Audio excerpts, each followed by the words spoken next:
still a Merry Christmas to us and a Happy New Year. In this particular version of the feeding of the 5,000, and we note that there are two episodes as well, which is the feeding of the 4,000.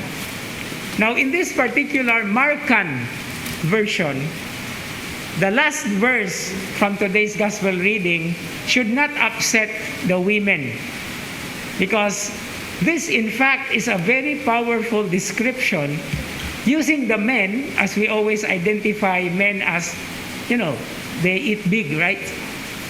And of course, there were not only men who were with Jesus, there were women and children as well. So kung 5,000 ang men, so together with the women who are plenty as well, and the children, so it is something like more than 5,000.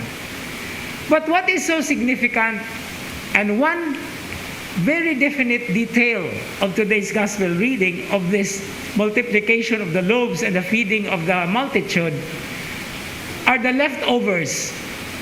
No? So, unsay nahabilin.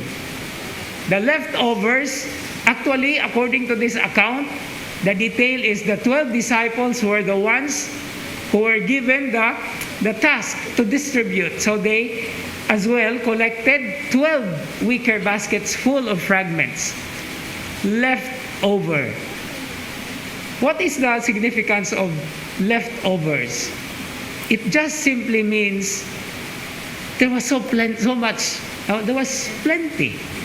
And this is what happens with God. Today's first reading speaks about the love of God. Plenteous, plenty, bountiful, naghingapin, sobra. So there is always a leftover. And what is connected with this beautiful description?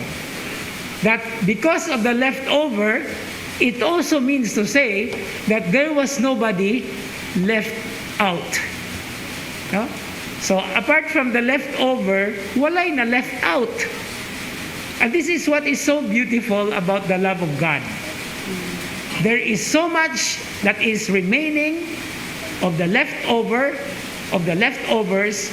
and it means there is no one left out.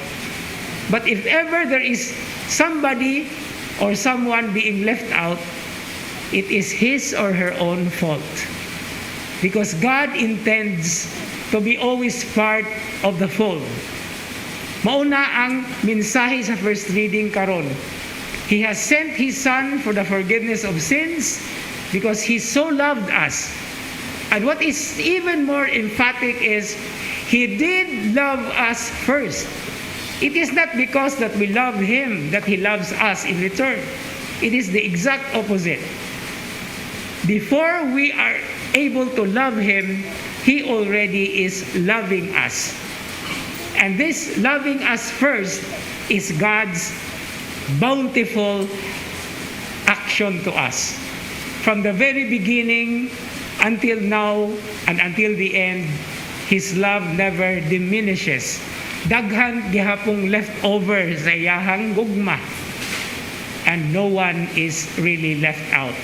So whatever is it that actually challenges us or makes us feel that we are being left out, I think it is not because God has left us out, but it is because we have left out, we have gone out of God. So that is now the very beautiful challenge. Go back to the fold. And the very Eucharistic celebration we are in, capturing or representing the very miracle of today's gospel reading, is also an invitation to everyone, especially sinners, to come back into the fold so that we will not be left out and we will be enjoying whatever He gives and even to what is left over for all of us.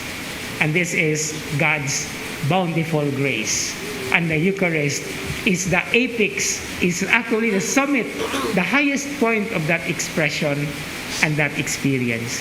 So as we continue with this Eucharistic celebration, still challenged with the effect of the typhoon, we should not forget that there are so many things that we can do And there are also so many people who can help us.